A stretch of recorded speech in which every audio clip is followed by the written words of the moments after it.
Imagine standing in a room full of elite marksmen who think you're nobody. They laugh when you ask to touch their sacred rifle. One sergeant mocks you openly, asking what makes you think you can even hold it steady. You don't argue. You don't defend yourself. You just stand there, silent, watching them smirk at what they assume is your foolishness. Then you ask for 12 targets. 12 impossible shots that would break most snipers' careers. And when the smoke clears, when the echoes fade, when every single target lies destroyed at distances that shouldn't be possible, they realize they've been laughing at a ghost, a legend, someone whose call sign strikes fear into enemies on 3 continents. From which city in the world are you watching this video today? If you believe that true power reveals itself only when tested, make sure to subscribe. The morning mist clung to Camp Pendleton's advanced marksmanship training facility like a shroud, the California coastal air thick with the scent of gun oil, sea salt, and the particular tension that comes before extraordinary things happen. At 0547 hours, the most elite gathering of military marksmen in recent memory had assembled for the annual inter-service precision shooting competition. Navy SEALs, Army Rangers, Marine Scout snipers, Air Force Special Operations, 120 of the finest shooters America had ever produced. The facility itself was a cathedral of precision warfare. Concrete bunkers housed the most advanced optics money could buy. Steel targets stretched across rolling hills at distances that would challenge the laws of physics. Wind flags snapped in the coastal breeze, measuring air currents that could turn a perfect shot into a devastating miss. This was where legends were born and egos were shattered with equal precision. Into this arena of testosterone and tactical prowess walked someone who looked like she had taken a wrong turn from the base administrative offices. She appeared to be in her late 20s, small-framed, with dark hair pulled back in a regulation bun that suggested function over fashion. Her BDUs were clean but worn, bearing the patches of a communications specialist, the kind of soldier most infantry units barely noticed unless their radios stopped working. She carried only a small duffel bag and a thermos of what appeared to be coffee. No custom rifle case, no spotting scope, no rangefinder, none of the expensive equipment that surrounded her like shrines to ballistic precision. She moved through the facility with quiet steps, drawing occasional glances from the competitors, but nothing more than the passing interest reserved for support personnel. Staff Sergeant Marcus Viper Rodriguez noticed her first. Rodriguez was a Marine Scout sniper with 3 combat tours and a reputation for placing impossible shots in conditions that would break lesser men. His weathered face carried scars from Fallujah, and his eyes held the particular intensity that comes from years of looking through glass at targets that shot back. "Admin's here early," he murmured to his spotter, Corporal Danny Hawk Martinez, nodding toward the woman as she found an empty bench near the 1,000-yard line. Martinez barely glanced up from cleaning his rifle's bolt. "Probably here to check roster sheets, make sure we're all signed in properly."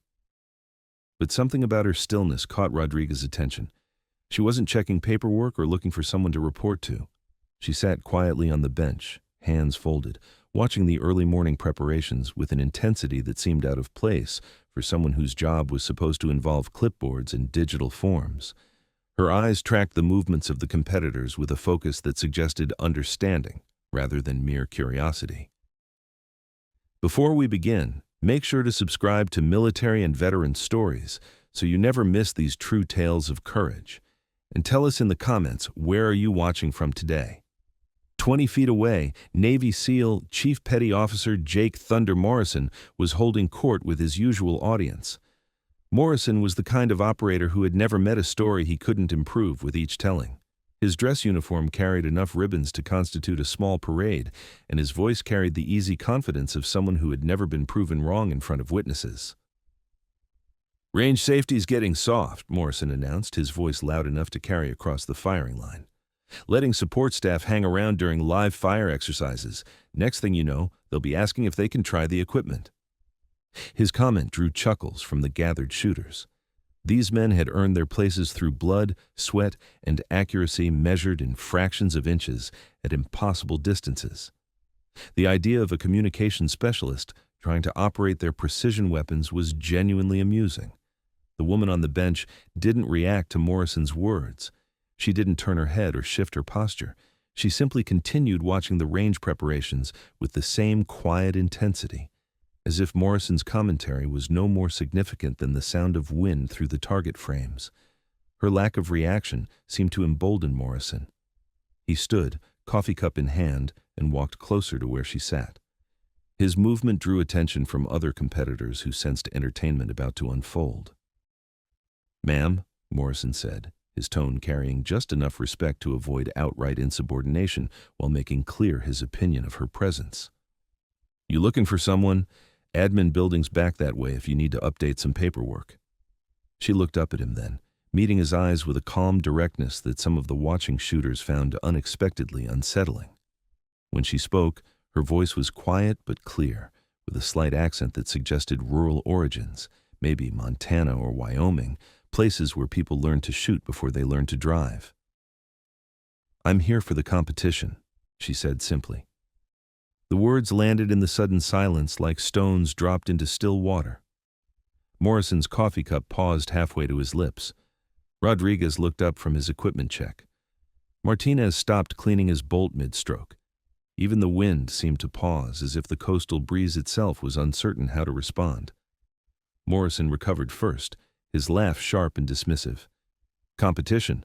Ma'am, this isn't a communications exercise. This is precision marksmanship. We're talking about shots at distances most people can't even see clearly." "I understand," she replied, still meeting his gaze with that same unsettling calm. "Do you?" Morrison's voice carried an edge now, the amusement hardening into something closer to condescension. "Because this is the kind of competition where missing by an inch at 800 yards means you go home. These guys have been training for this their whole careers." She nodded slightly, as if acknowledging a simple fact. "I know."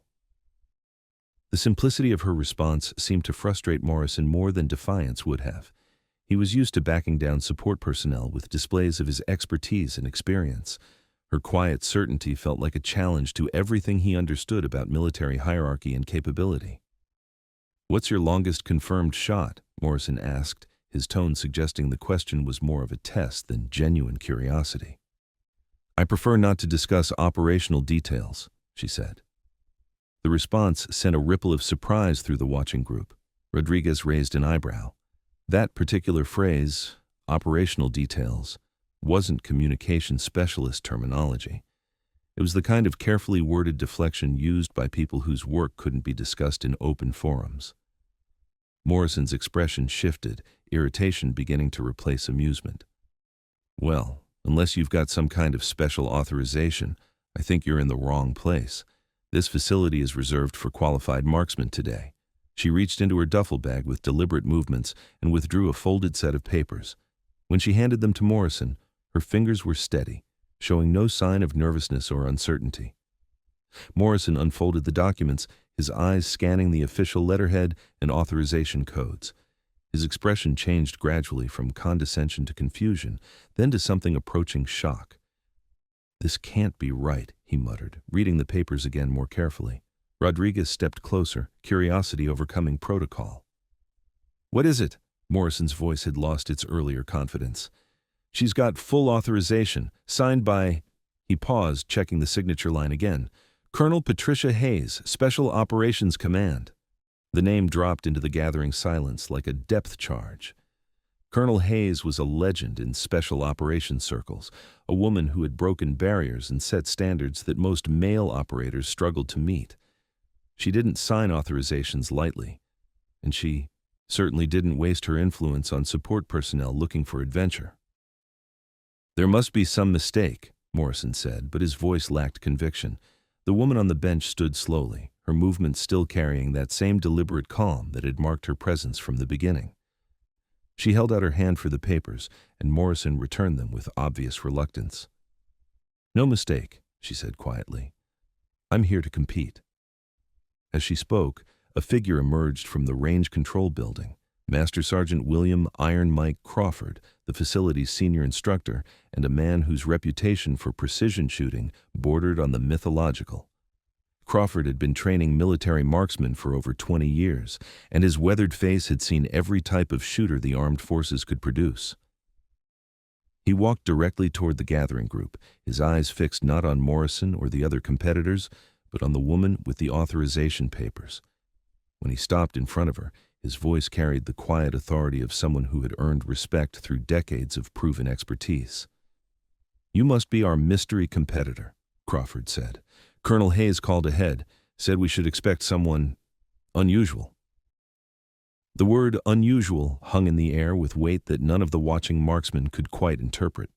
Crawford's tone suggested he knew more than he was sharing, which was itself unusual for a man known for his direct communication style. "Yes, Master Sergeant," she replied. Crawford studied her for a moment, his experienced eyes taking in details that the other competitors had missed. The way she stood with perfect balance despite appearing relaxed, the slight callus on her right index finger that spoke of countless hours behind a trigger, the faint tan line around her wrist that suggested she usually wore equipment not visible today.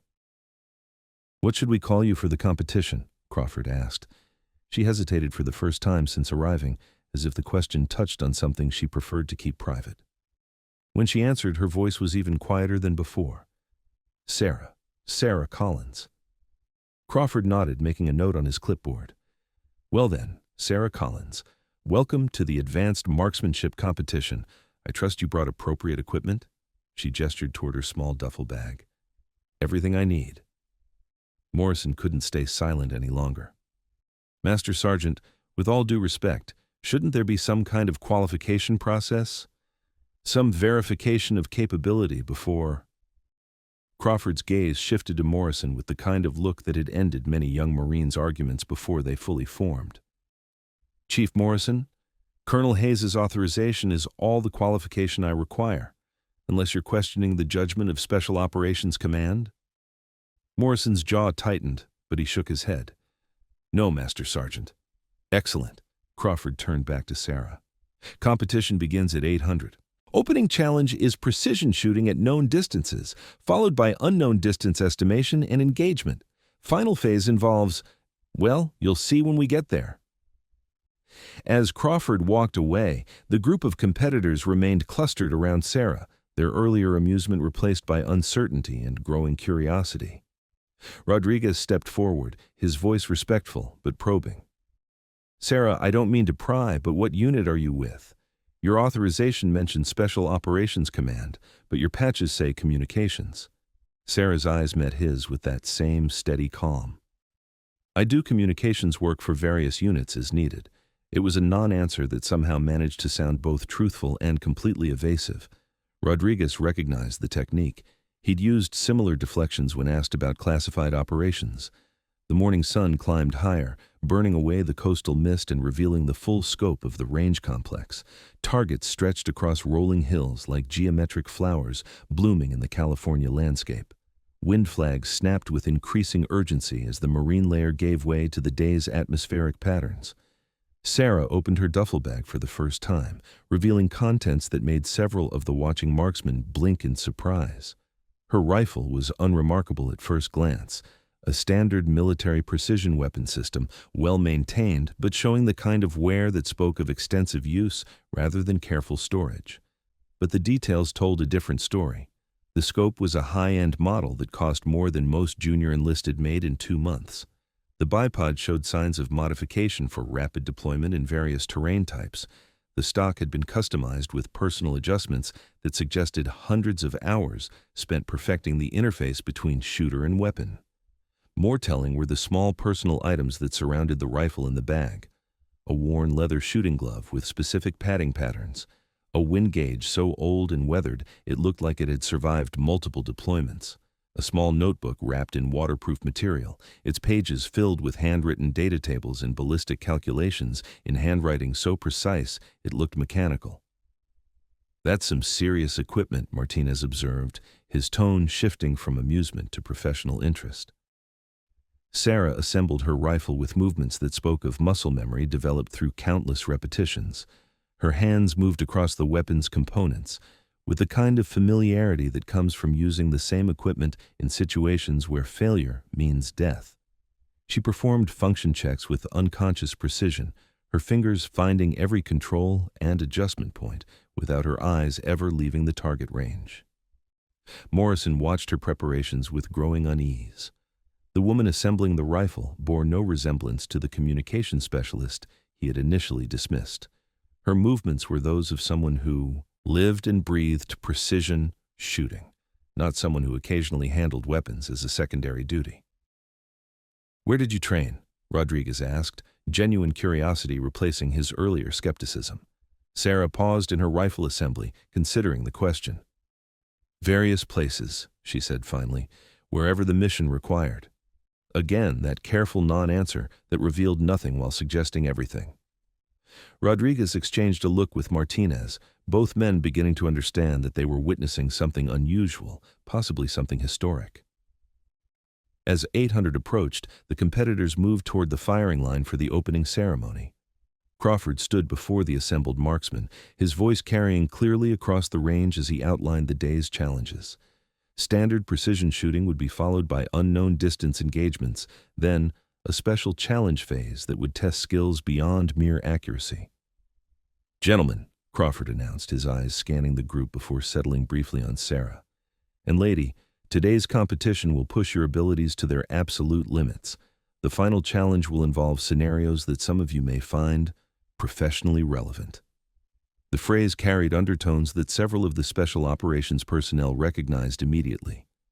Professionally relevant in marksmanship circles often meant combat simulations, stress shooting, or challenges based on real-world operational requirements. Sarah stood at the far end of the firing line, her rifle ready, her posture relaxed but alert. She had drawn lane 12, the position furthest from the range control building, partially isolated from the main group of competitors. If she had chosen the position deliberately to avoid attention, the strategy was working. Most of the spectators and range officials focused their attention on the more prominent shooters clustered toward the center of the line. Morrison had drawn lane 6, directly in the center of the competition lineup.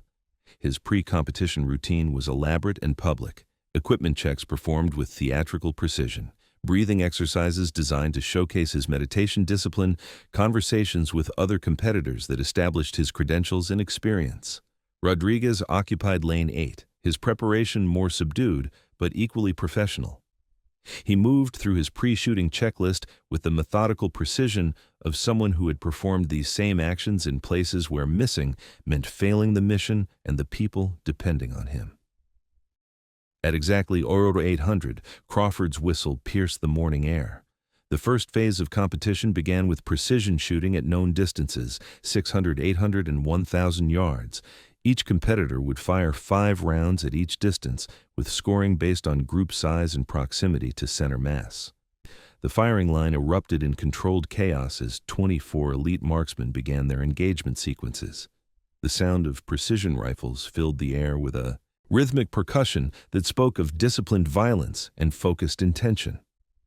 Morrison's shots rang out with confident timing, each round fired after deliberate preparation and visible breathing control. His targets showed respectable groupings, not exceptional, but solid performances that reflected his training and experience. Rodriguez's engagement was more methodical, each shot separated by longer periods of observation and calculation. His groups were tighter than Morrison's, reflecting the kind of precision that comes from understanding that second chances don't exist in real combat.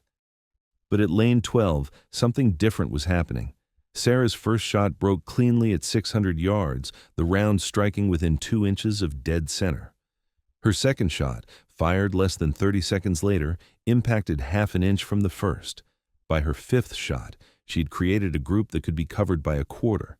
The range officials monitoring her lane exchanged glances. Groups that tied at 600 yards were impressive, but not unprecedented among elite marksmen.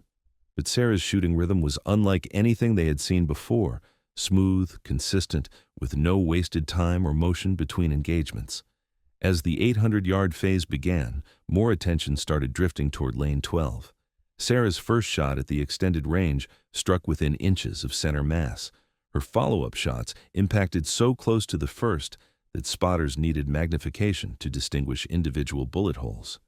"Jesus," Martinez whispered to Rodriguez during a ceasefire period.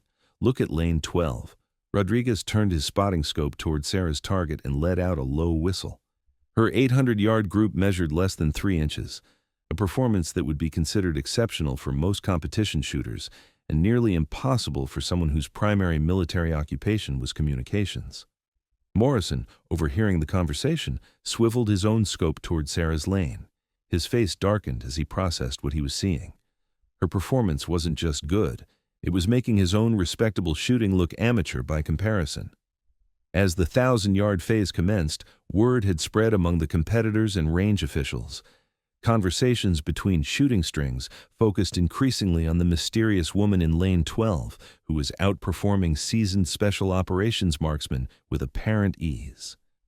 Sarah's approach to the 1,000-yard challenge was identical to her earlier shooting: calm preparation, smooth engagement, surgical precision. But at the extended range, the true magnitude of her capability became undeniable. Her first shot at 1,000 yards struck dead center. Her second shot impacted so close to the first that the holes appeared to overlap completely. By her fifth shot, she'd created what appeared to be a single ragged hole in the target's center ring, a group that measured less than 2 inches at a distance where most marksmen considered a 5-inch group to be excellent. Crawford, observing from the range tower, keyed his radio to communicate with the target pits. "Control to pit 12, confirm group measurement on target 12. The response came back immediately. "Pit 12 to control. Group measures 1 7/8 inches center to center. Repeat, group is under 2 inches. Crawford stared through his binoculars at Sarah's shooting position. In 20 years of training military marksmen, he had seen perhaps 3 groups that tight at 1,000 yards. All had been shot by legendary figures in the special operations community, men whose names were spoken with reverence in circles where precision shooting was understood and respected. The first phase of competition concluded with Sarah holding a commanding lead. Her combined score across all distances wasn't just winning, it was shattering facility records that had stood for years. But more significant than her scores was the way she had achieved them. While other competitors showed signs of stress, fatigue, or concentration strain, Sarah appeared completely relaxed. She moved between shooting positions with unhurried confidence, prepared for each engagement with minimal visible effort, and fired her shots with a rhythm that suggested the challenges were well within her comfort zone. Morrison approached Crawford during the break between phases, his voice tight with frustration. "Master Sergeant, I'd like to lodge a formal protest. There's something not right about this situation." Crawford's expression remained neutral. "On what grounds, Chief?" "She's obviously not who she claims to be," Morrison said. "Communication specialists don't shoot like that. No one shoots like that without years of specialized training that would show up in personnel records." "Are you suggesting she's somehow cheating?" Crawford asked. Morrison hesitated, recognizing the dangerous ground he was approaching. "I'm suggesting that we don't know who she really is or what her real qualifications are. Colonel Hayes's authorization is all well and good, but nothing," Crawford interrupted. "Chief Morrison, you've been in the Navy long enough to understand that some operations and some personnel fall under classification levels that don't appear in standard records. If Colonel Hayes vouches for this woman's participation, that's sufficient authority for me." Morrison's jaw clenched, but he nodded reluctantly. He was beginning to understand that he had walked into a situation far more complex than a simple marksmanship competition.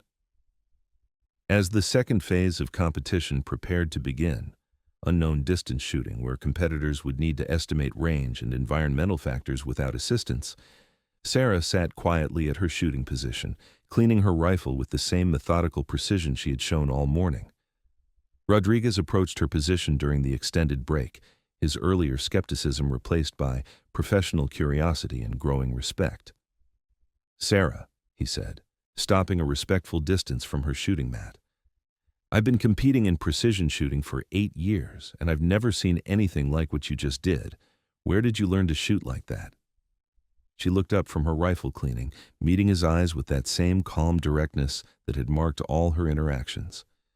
When she spoke, her voice carried a weight that hadn't been there during her earlier exchanges with Morrison. "My father taught me," she said simply. "Started when I was 8.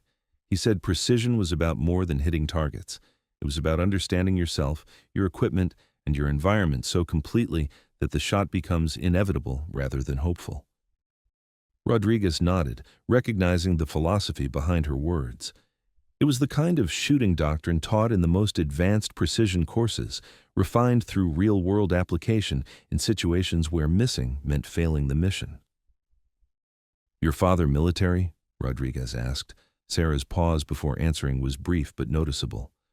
"Among other things." Another non-answer that revealed nothing while suggesting depths that remained hidden. Rodriguez was beginning to understand that every conversation with this woman would end with more questions than answers. "Well," Rodriguez said finally, "whatever your background, you're making the rest of us look like amateurs. It's been an honor to share the line with you." As Rodriguez walked away, Sarah returned to her rifle cleaning with the same focused attention she had shown all morning. But for the first time since arriving at the facility, a small smile crossed her features. Not of pride or satisfaction, but of something closer to anticipation. The morning's shooting had been her warm-up. The real test was still coming. The second phase was about to begin, and with it, challenges that would push beyond simple accuracy into the realm of true marksmanship, the ability to place precise shots under conditions that tested not just skill, but the kind of experience that could only be gained in places where the stakes were measured in lives rather than scores. The second phase of competition began at 10:30 hours with unknown distance shooting, a challenge that separated true marksmen from mere technicians. Competitors would face targets at unmarked ranges between 400 and 200 yards, requiring them to estimate distance, calculate environmental factors, and engage without the luxury of known data. Master Sergeant Crawford stood before the firing line, his weathered face serious as he outlined the phase requirements.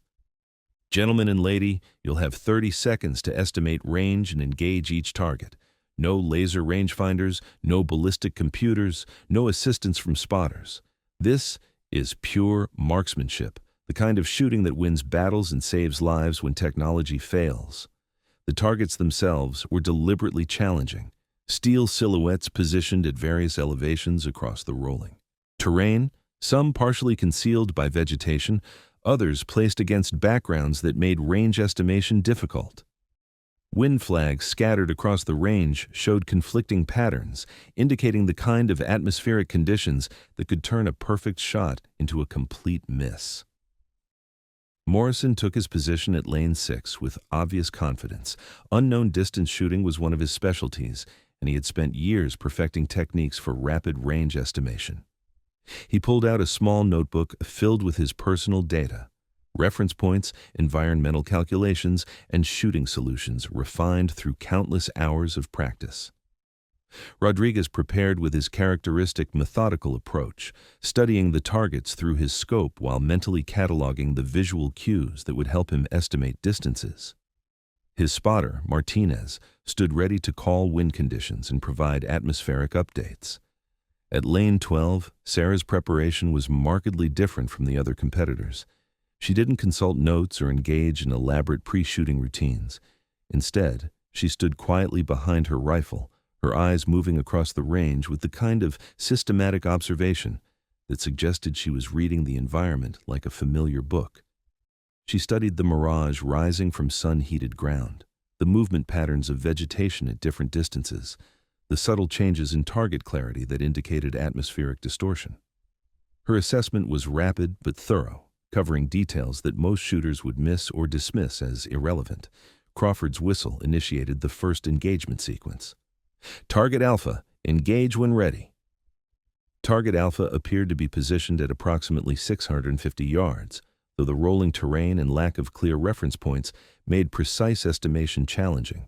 The steel silhouette was partially concealed behind low scrub, with only the upper portion visible to the shooters. Morrison fired first, his shot ringing out with confident timing. The round struck low and left of center mass, close enough to be considered a hit, but not the precision expected from elite competition. Rodriguez engaged 15 seconds later, his more deliberate approach resulting in a center mass hit that drew appreciative nods from the range officials. His years of combat experience showed in his ability to quickly process multiple variables and arrive at an effective shooting solution. Sarah's shot broke last in the sequence, fired with the same smooth rhythm she had maintained throughout the morning. The round struck dead center, impacting with the sharp crack that indicated a perfect hit on hardened steel. "Target Bravo, engage when ready." Target Bravo was positioned at what appeared to be extreme range, possibly 1,000 yards or beyond, on a hillside that created optical illusions regarding actual distance. The atmospheric conditions at that range created significant mirage, and the target itself was smaller than the Alpha. Silhouette.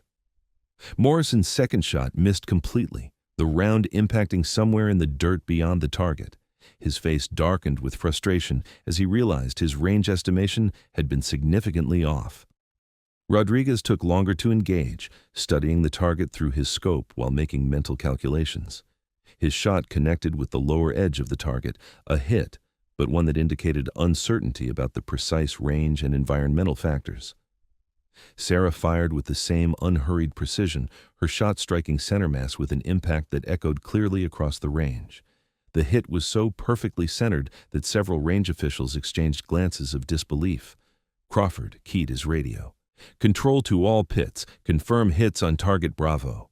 The responses came back in sequence. Lane 6, miss. Lane 8, lower edge hit. Lane 12, center mass hit.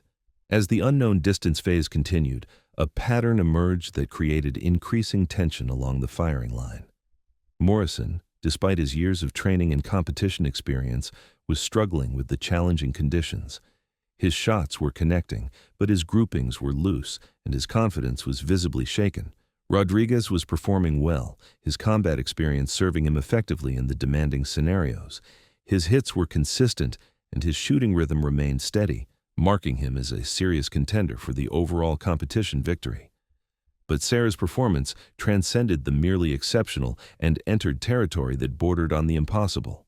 Shot after shot, target after target, she engaged with surgical precision that suggested she wasn't estimating ranges and calculating environmental factors. She was reading them with the kind of intuitive accuracy that comes from experience most marksmen never acquire. Target Charlie, engage when ready. Target Charlie presented the most challenging scenario yet. A steel silhouette positioned at an estimated 850 yards, but placed in a location where thermal mirage and terrain features created significant optical distortion. The target appeared to shimmer and dance in the heated air, making precise aiming extremely difficult.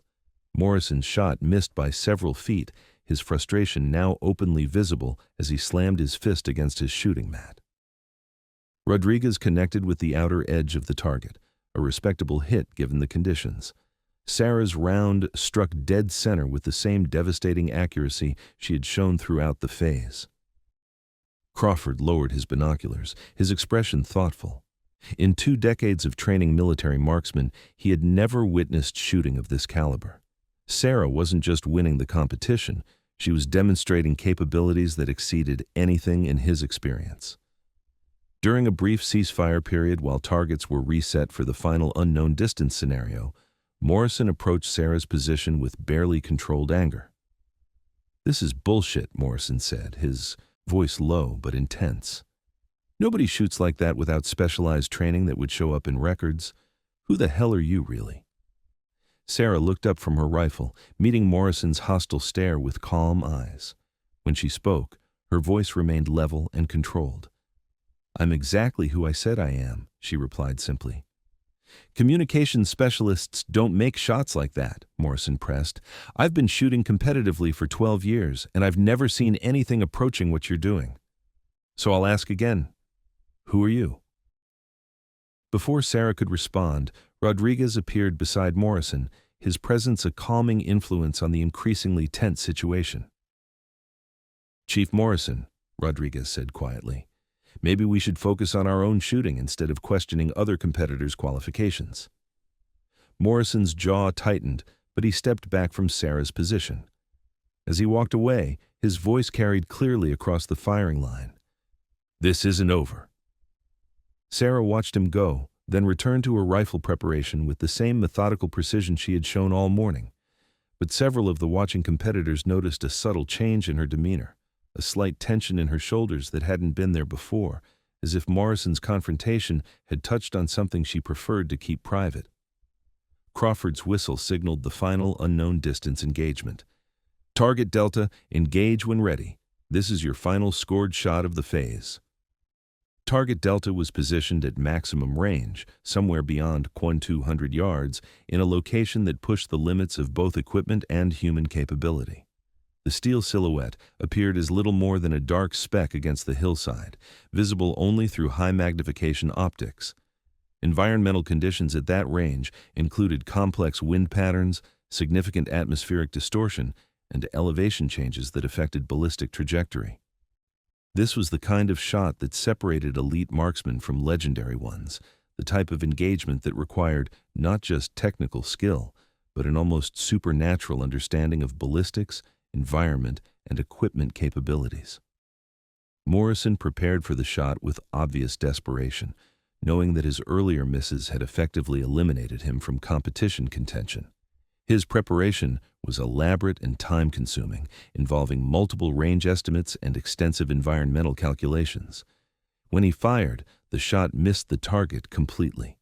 The round impacted somewhere on the hillside beyond the steel silhouette, raising a small puff of dust that marked another failure in what had become an increasingly frustrating day.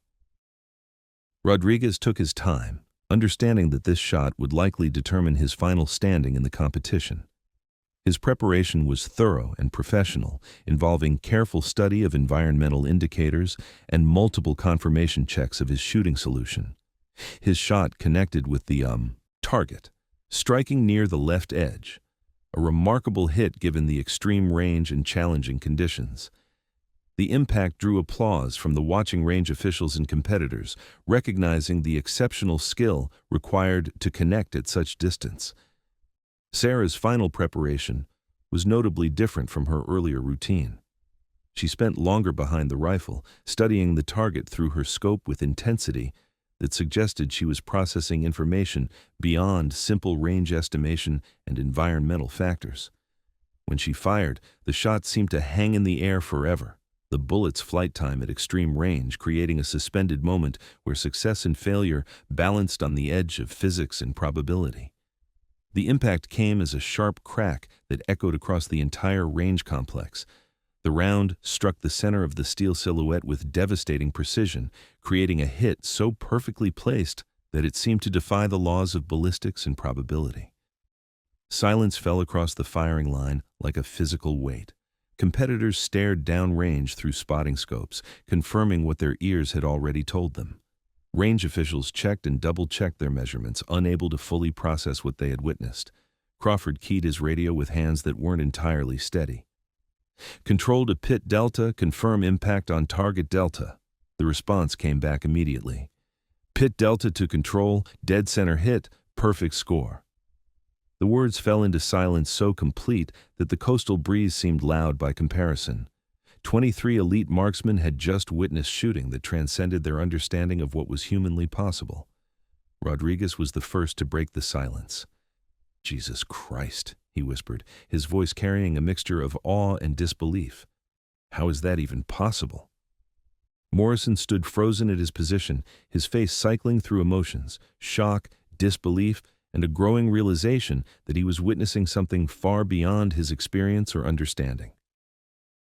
As the second phase concluded and scores were tallied, word of Sarah's performance began spreading beyond the immediate firing line. Range officials who had observed portions of the competition carried stories of impossible shots and surgical precision to other areas of the facility. Major Lisa Chen, the range officer responsible for overall competition administration, approached Crawford with score sheets that made her question her own mathematical abilities. "Master Sergeant," Chen said quietly, "I need you to double-check these numbers. The scores for Lane 12 don't seem possible."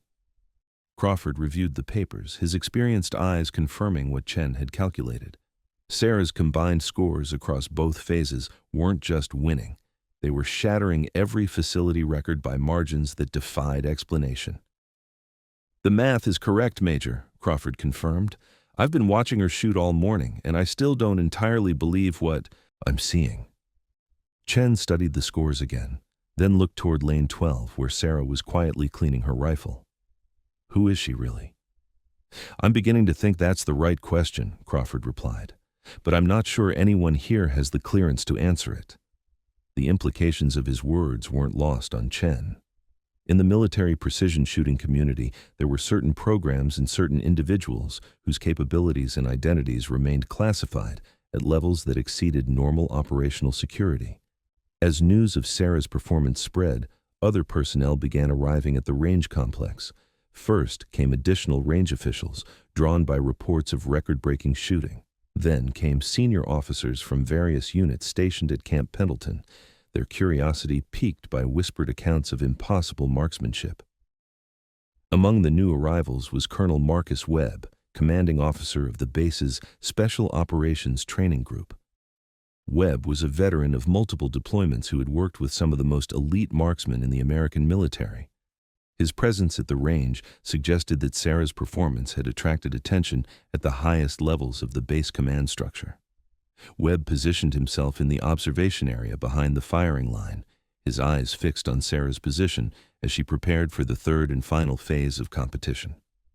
His weathered face showed no expression, but several range officials noticed the intensity with which he studied her equipment, her movements, and her apparent comfort with the extraordinary pressure of the situation.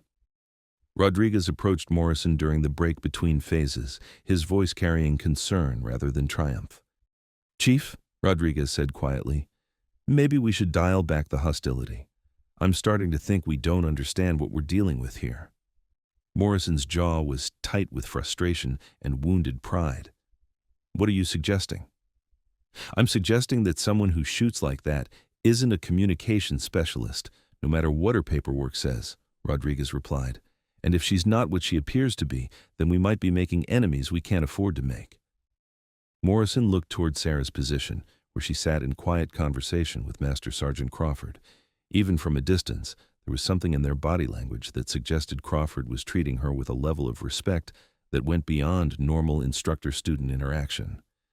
"You think she's some kind of special operations asset?" Morrison asked. "I think she's someone we should probably stop antagonizing," Rodriguez replied, "at least until we understand who we're really dealing with." As the final phase of competition prepared to begin, Crawford addressed the remaining competitors. The third phase would involve what he termed practical application scenarios, shooting challenges based on real-world operational requirements rather than standard competition protocols. "Gentlemen and lady," Crawford announced, "the final phase will test your ability to perform under conditions that simulate actual combat requirements. You'll face multiple targets at various distances, unknown environmental factors, and time constraints that mirror the pressure of actual operations." He paused, his eyes scanning the gathered marksmen before settling on Sarah. "Some of you may find these scenarios familiar." The word carried weight that several of the special operations personnel recognized immediately. Familiar, in the context of precision shooting, often meant scenarios drawn from classified operations or real-world engagements that had been adapted for training purposes. Sarah listened to Crawford's briefing with the same calm attention she had shown throughout the day, but something in her posture suggested recognition, as if the scenarios he described were indeed familiar to her, though not necessarily from training exercises. As the final phase commenced, the range complex took on an atmosphere of hushed anticipation. Word of Sarah's unprecedented performance had drawn spectators from across the base, senior officers, experienced marksmen, and training personnel who had come to witness what many were calling the finest shooting display in the facility's history. The practical application scenarios were designed to push competitors beyond simple accuracy into the realm of tactical shooting under stress. Targets would appear at random intervals and unknown distances. Environmental conditions would change without warning. Time constraints would force rapid decision-making under pressure. Morrison approached the first scenario with grim determination, understanding that his earlier poor performance had essentially eliminated him from serious competition contention. His shooting was competent, but unexceptional, accurate enough to meet basic standards, but lacking the precision and speed required for true excellence. Rodriguez performed with the steady professionalism that had marked his entire competition. His years of combat experience served him well in scenarios designed to simulate real-world operational requirements. His shots were timely, accurate, and delivered with the kind of calm efficiency that spoke of genuine expertise. But Sarah's performance in the practical scenarios was unlike anything the range complex had ever witnessed. Her first engagement involved multiple targets at varying distances, appearing in rapid sequence. While other competitors struggled to transition between targets and adjust for different ranges, Sarah moved through the sequence with fluid precision that made the challenges appear routine. Her shots weren't just accurate, they were delivered with a rhythm and timing that suggested she had faced similar scenarios, not in training, but in actual operations where failure meant consequences more serious than lost competition points. Colonel Webb, watching from the observation area, pulled out his secure communication device and placed a call to an office in the Pentagon. His conversation was brief and conducted in the kind of coded language that prevented casual listeners from understanding the subject matter. "Control, this is Overwatch 6, Webb said quietly. "I need verification on a personnel matter, priority alpha clearance." The response that came back over his encrypted earpiece made Webb's expression change dramatically. His eyes widened slightly, then narrowed as he processed information that apparently confirmed suspicions he had been developing. When the call ended, Webb stared at Sarah's shooting position with an expression that mixed respect, recognition, and something approaching awe. Crawford, monitoring the final phase from the range control tower, was beginning to understand that he was witnessing something extraordinary. Sarah's performance in the practical scenarios wasn't just exceptional. It was demonstrating capabilities that exceeded the parameters the scenarios had been designed to test. "Control to observation," Crawford radioed to the tower, overlooking the range. "Are you recording all engagements?" "Affirmative, Control. Full video documentation of all phases." "Good," Crawford replied. "Something tells me this footage is going to be reviewed by people with much higher clearances than ours." As Sarah completed the penultimate practical scenario, a complex engagement involving targets at multiple elevations with severe time constraints, her performance had transcended impressive and entered the realm of the impossible. She wasn't just hitting targets, she was placing shots with surgical precision under conditions that would challenge the finest marksmen in the world. Her transitions between targets were instantaneous, her range estimations were perfect. Her environmental calculations appeared to be intuitive rather than calculated. Morrison, having completed his own scenarios with respectable but unremarkable results, stood watching Sarah's final engagement with an expression that had evolved from hostility to genuine bewilderment. "Rodriguez," Morrison said quietly, "I've never seen anything like this, not in training, not in combat, not anywhere." Rodriguez nodded, his own awe evident in his voice. "Neither have I, and I've served with some of the finest marksmen in the Corps." As Sarah prepared for her final engagement, a scenario that Crawford had privately considered nearly impossible for any single shooter to complete successfully, the range complex fell into expectant silence. The final scenario involved 12 targets positioned at extreme ranges across challenging terrain.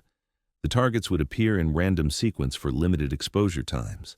Environmental conditions included high wind, significant mirage, and elevation changes that affected ballistic trajectories. Completing the scenario successfully would require not just exceptional marksmanship, but an almost supernatural understanding of ballistics, environmental factors, and equipment capabilities. It was the kind of challenge designed to test the absolute limits of human precision shooting capability. Sarah positioned herself for the final engagement with the same calm precision she had shown throughout the day. But as she settled behind her rifle, something subtle changed in her demeanor. The quiet intensity that had marked her earlier shooting deepened into something that suggested she was drawing upon experience and capabilities that went far beyond standard military training. Crawford initiated the final scenario with hands that weren't entirely steady.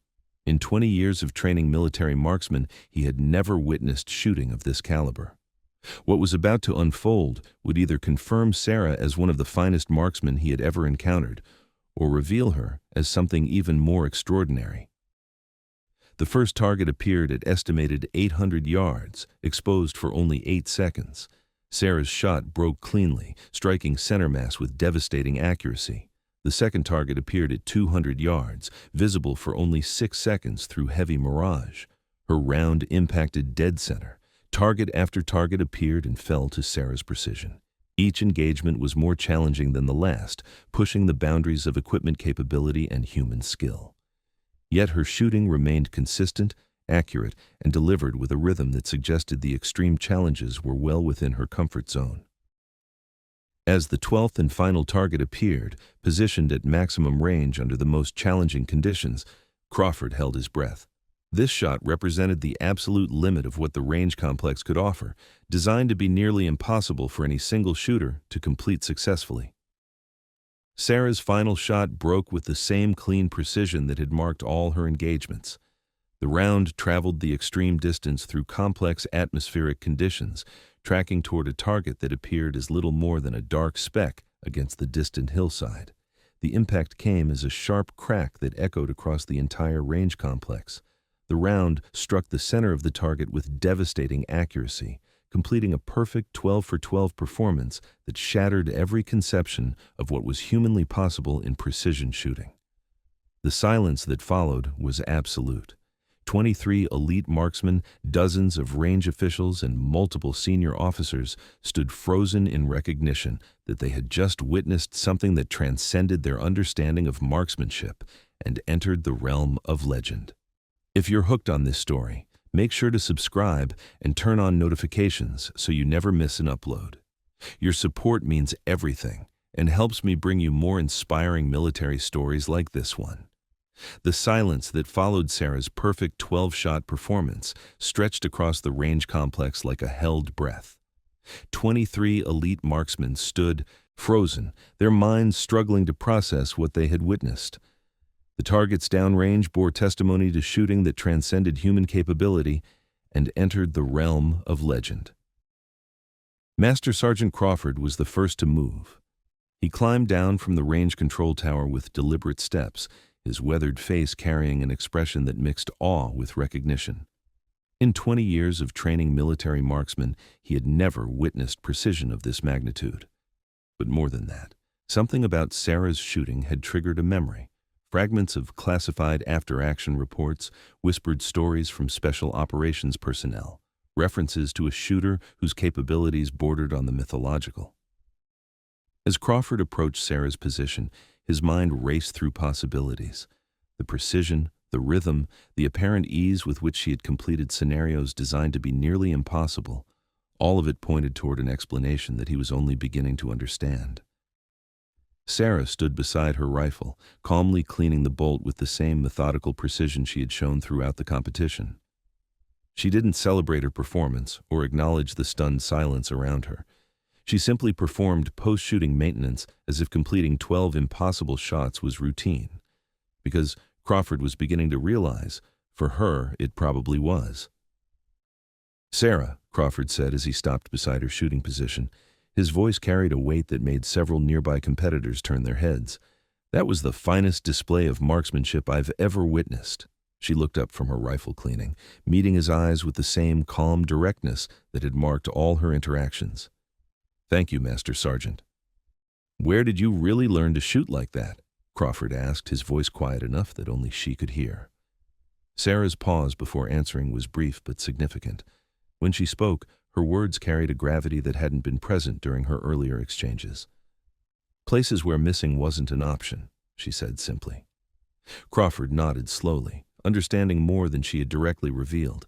He had worked with enough special operations personnel to recognize the carefully neutral language that suggested classified operations and experiences that couldn't be discussed in open forums. Rodriguez approached slowly, his earlier competitive spirit replaced by genuine respect. His years of combat experience had taught him to recognize capabilities that went beyond standard military training, and Sarah's performance had demonstrated skills that exceeded anything in his considerable experience. "Ma'am," Rodriguez said, stopping at a respectful distance from her position, "I need to apologize for any disrespect earlier. I've served with some of the finest marksmen in the Marine Corps, and I've never seen shooting like that." Sarah's response was immediate and gracious. "No apology necessary, Staff Sergeant. Skepticism is healthy in our profession." The phrase, "our profession," wasn't lost on Rodriguez. She had just acknowledged a shared background that went beyond standard military service, the kind of profession where precision shooting was a life-or-death skill rather than a competitive sport. Morrison approached more slowly, his face cycling through emotions as he processed the magnitude of what he had witnessed. His earlier hostility had been replaced by something closer to shock as the reality of Sarah's capabilities sank in. "I owe you an apology," Morrison said, his voice lacking its earlier confidence. "I made assumptions based on, hell, I don't even know what I based them on. That shooting was beyond anything I thought was possible." Sarah accepted his apology with the same calm grace she had shown throughout the day. "We all make assumptions, Chief. No harm done." But even as she spoke, something was changing in the atmosphere around the range complex. A black sedan was approaching the facility entrance, moving with the deliberate pace that suggested official business rather than routine visits. The vehicle passed through security checkpoints without delay, indicating that its occupants possessed clearances that expedited normal protocols. Colonel Webb, who had been observing from the range control area, received a call on his secure communication device. The conversation was brief, conducted in the kind of coded language that prevented casual listeners from understanding the content. "Understood," Webb said into the device. "ETA 5 minutes. Yes, sir, she's still here." As Webb ended the call, he looked toward Sarah's position with an expression that mixed respect with something approaching apprehension. Whoever was arriving in the black sedan was someone whose presence would transform the situation from a remarkable competitive performance into something with implications that extended far beyond marksmanship. Crawford, unaware of the approaching vehicle, continued his conversation with Sarah, but something in her posture suggested she was aware of developments that others hadn't yet recognized, a subtle tension that spoke of experience with situations where extraordinary performance attracted unwanted attention. "Sarah," Crawford said quietly, "I think there are some people who are going to want to talk with you about today's performance." She nodded slightly, her expression unchanged. "I understand, Master Sergeant." The black sedan pulled to a stop near the range administrative building. 3 figures emerged, 2 men in civilian clothes who moved with the controlled precision that suggested military or intelligence backgrounds, and a third individual whose presence immediately commanded attention. General Patricia Hayes stepped out of the vehicle with the bearing that had made her a legend in special operations circles. Her uniform displayed ribbons from conflicts spanning 2 decades, and her presence at Camp Pendleton carried implications that extended far beyond a routine base visit. Hayes was the commanding officer of Joint Special Operations Command's most classified programs, the units and individuals whose existence was acknowledged only in the most secure briefing rooms. Her arrival at the range complex meant that Sarah's performance had attracted attention at the highest levels of the special operations community. As Hayes approached the firing line, conversations died and personnel automatically moved aside. Even senior officers who didn't recognize her personally could sense the authority she carried, the kind of presence that came from making life-and-death decisions in situations where failure meant catastrophic consequences. Crawford snapped to attention as Hayes approached, his years of military service recognizing command authority regardless of personal familiarity. "General Hayes, welcome to the Advanced Marksmanship Training Facility." Hayes acknowledged Crawford with a brief nod, then turned her attention to Sarah.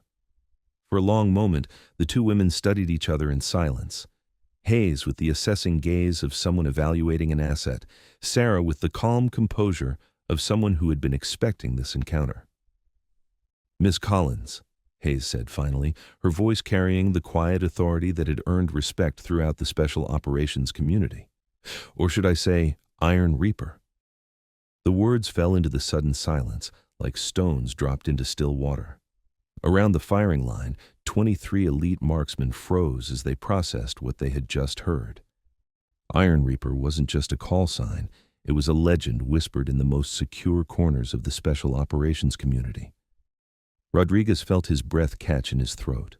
He had heard stories of Iron Reaper during his deployments, fragmentary accounts of impossible shots, of high-value targets eliminated at distances that defied belief, of operations saved by precision fire that bordered on the supernatural. But the stories had been vague, lacking details that would allow identification of the shooter. Morrison's face went pale as the implications sank in. Iron Reaper was mentioned in the kind of classified briefings that carried warnings about operational security and need-to-know restrictions. If the woman he had spent the morning mocking was actually Iron Reaper, then he had potentially compromised himself professionally and personally. Crawford stared at Sarah, Iron Reaper, with dawning recognition.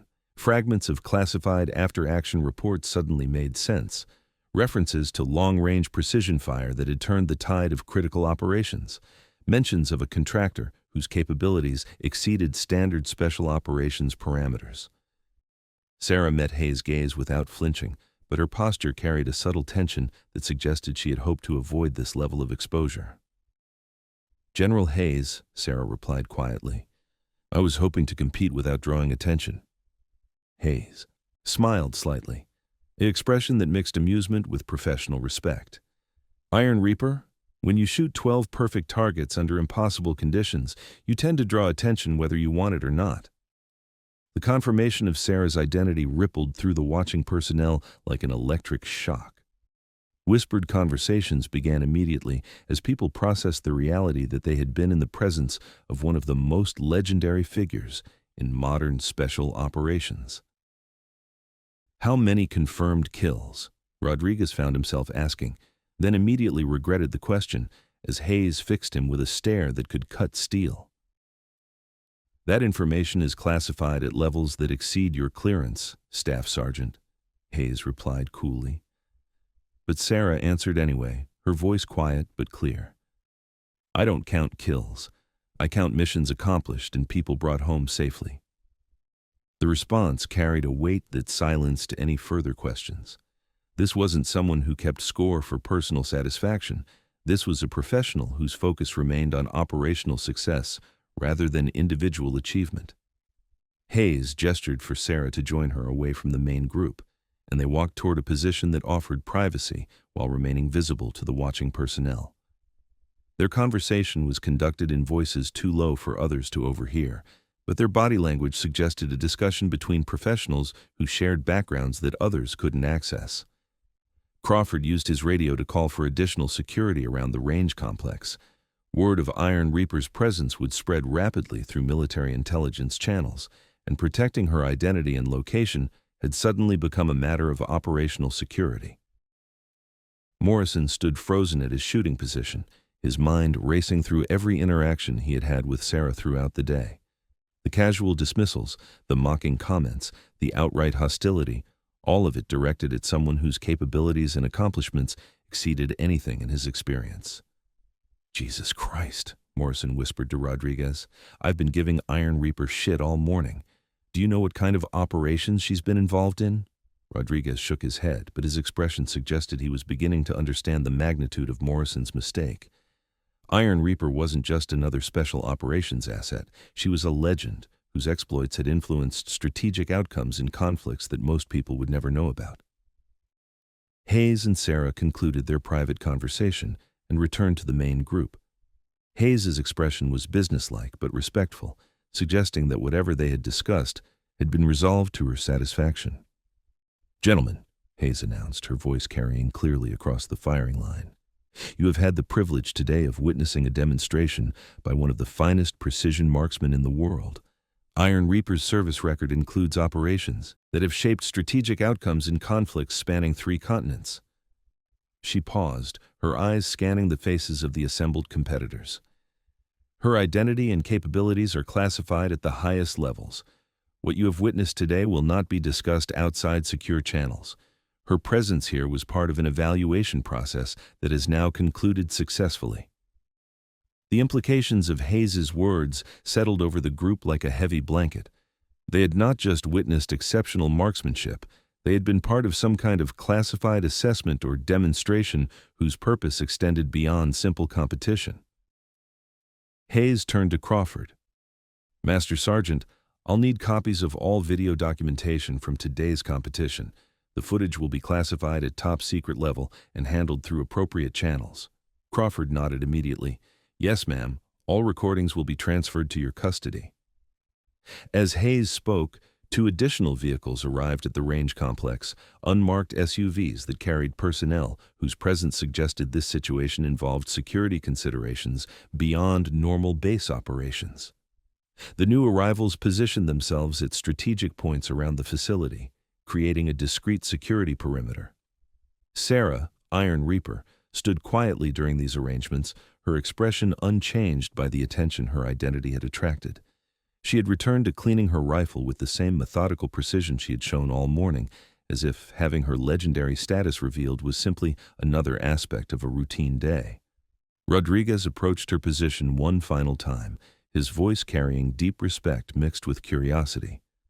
Ma'am, Rodriguez said, if it's not classified, how long have you been operating as Iron Reaper? Sarah looked up from her rifle, considering the question. 6 years of active operations, but I've been preparing for this work most of my life. Your father taught you to shoot, Rodriguez remembered from their earlier conversation. Among other things, Sarah replied. He understood that precision shooting was about more than accuracy. It was about discipline, patience, and the ability to make critical decisions under pressure that others couldn't handle. Morrison stepped forward, his earlier hostility completely gone, replaced by genuine respect and considerable apprehension about his earlier behavior. Ma'am, Morrison said, I owe you more than an apology. My behavior today was unprofessional and completely inappropriate. I made assumptions that had no basis in fact. Sarah met his eyes with the same calm directness that had characterized all her interactions. Chief Morrison, in our business, assumptions can be fatal. Today was just training. Learn from it. The simple response carried more weight than any elaborate lecture could have. Morrison nodded, understanding that he had received both forgiveness and a professional lesson from someone whose experience exceeded his own by orders of magnitude. Hayes concluded her arrangements with Crawford and returned to where Sarah was finishing her equipment maintenance. Iron Reaper, Hayes said, your evaluation here is complete. Transportation has been arranged to return you to your operational base. Sarah nodded, shouldering her rifle and duffel bag with practiced ease. As she prepared to leave, she turned to address the assembled competitors one final time. Gentlemen, she said, her voice carrying clearly across the range, it was an honor to share the firing line with you today. Keep training, keep improving, and remember that precision shooting is about serving something larger than yourself. As Sarah walked toward the waiting vehicles, escorted by Hayes and the security personnel, the competitors remained at their positions, processing what they had witnessed and learned. The morning's competition had begun as a test of marksmanship skills and had transformed into an encounter with living legend. Rodriguez stood quietly, replaying every shot, every interaction, every subtle detail that had suggested Sarah was far more than she appeared to be. Her movements, her equipment familiarity, her apparent comfort with extreme pressure, all of it made sense now that her true identity had been revealed. Morrison faced a more complex emotional landscape. His morning of mockery and hostility had been directed at someone whose accomplishments exceeded anything he could imagine achieving. The realization carried both professional embarrassment and a sobering lesson about the dangers of making assumptions based on appearance rather than capability. Crawford watched the vehicles depart with mixed emotions. In 20 years of training military marksmen, he had encountered many exceptional shooters, but never someone whose capabilities transcended standard special operations parameters. The footage of Iron Reaper's performance would become legendary within classified training circles, a demonstration of what was possible when natural talent, exhaustive training, and real-world experience combined in a single individual.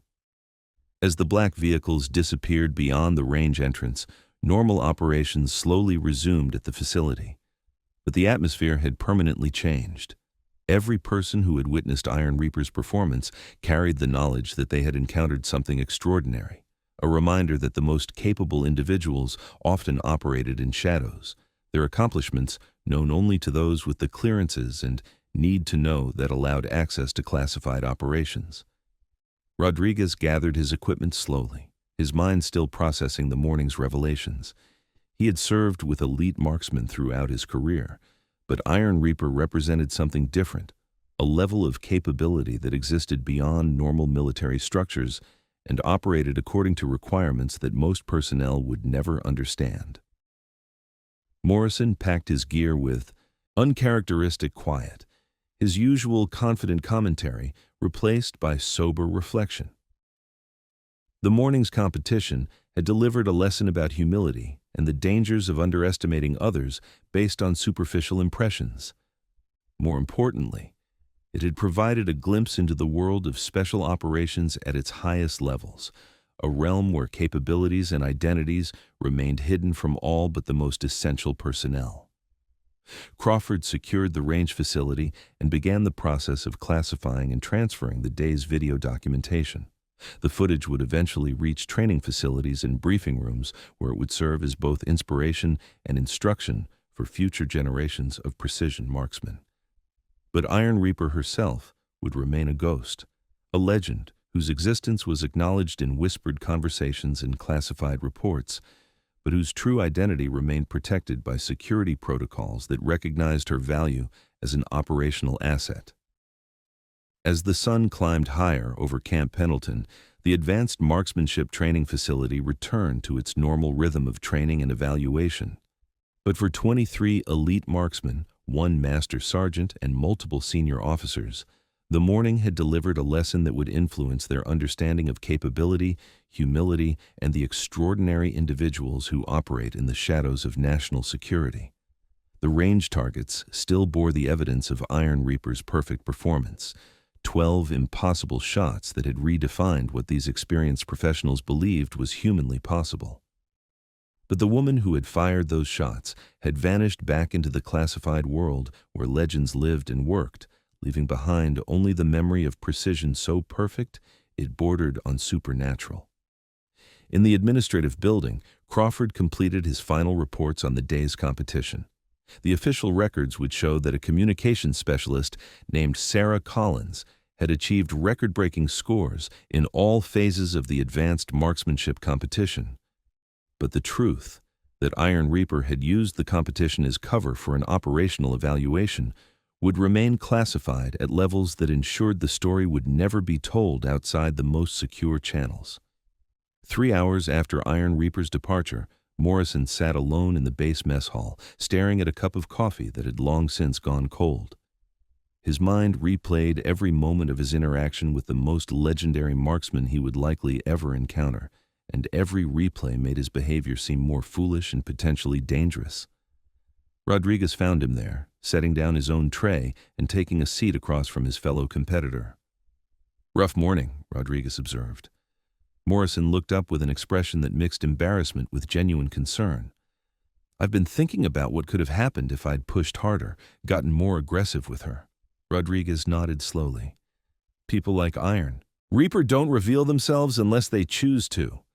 If she had wanted to shut down your harassment, she had ways to do it that would have ended your career and possibly your freedom to walk around without assistance." "That's what scares me," Morrison admitted. "I was treating someone like a joke when she could have ended me without breaking a sweat. What kind of professional does that make me?" Rodriguez considered the question seriously. "It makes you someone who learned an important lesson about assumptions and respect. The question is what you do with that lesson going forward." Morrison stared at his cold coffee, processing the implications of the morning's events. "I keep thinking about what she said, that assumptions can be fatal. In our business, that's not hyperbole." "No, it's not," Rodriguez agreed, "but the fact that you're thinking about it means you learned something valuable. Most people go their entire careers without meeting someone who operates at Iron Reaper's level. You got to witness capabilities that most special operations personnel only hear about in briefings they're not supposed to discuss." As the two men sat in contemplative silence, neither was aware that their conversation was being monitored by personnel whose job was to ensure that Iron Reaper's security remained intact. The evaluation that had brought her to Camp Pendleton was complete, but protecting her identity and operational security remained an ongoing requirement. In a secure facility several hundred miles away, Iron Reaper herself was already engaged in her next assignment, analyzing intelligence reports that would inform precision strikes in a conflict that most Americans would never know about. Her morning at Camp Pendleton had been a brief interlude in a career dedicated to operations that shaped strategic outcomes while remaining completely invisible to public attention. The targets she had destroyed with such devastating precision at Camp Pendleton were already being reset for the next group of competitors. But the legend of her performance would live on in the memories of those who witnessed it, serving as both inspiration and reminder that the finest warriors often operated in shadows, their accomplishments known only to those with the clearances and need to know that allowed access to the deepest levels of national security operations. Have you ever witnessed someone whose quiet competence completely redefined your understanding of what was possible? Someone who changed everything without saying a word, whose true capabilities remained hidden until the moment they chose to reveal them? If this story moved you, consider subscribing for more stories about the people who serve in silence, whose accomplishments shape our world while remaining forever invisible to it. If you enjoyed this story, please subscribe for more military and veteran stories. These true tales keep the courage alive for generations to come. And in the comments, tell us where you are watching from and who's the quiet leader you'll never forget.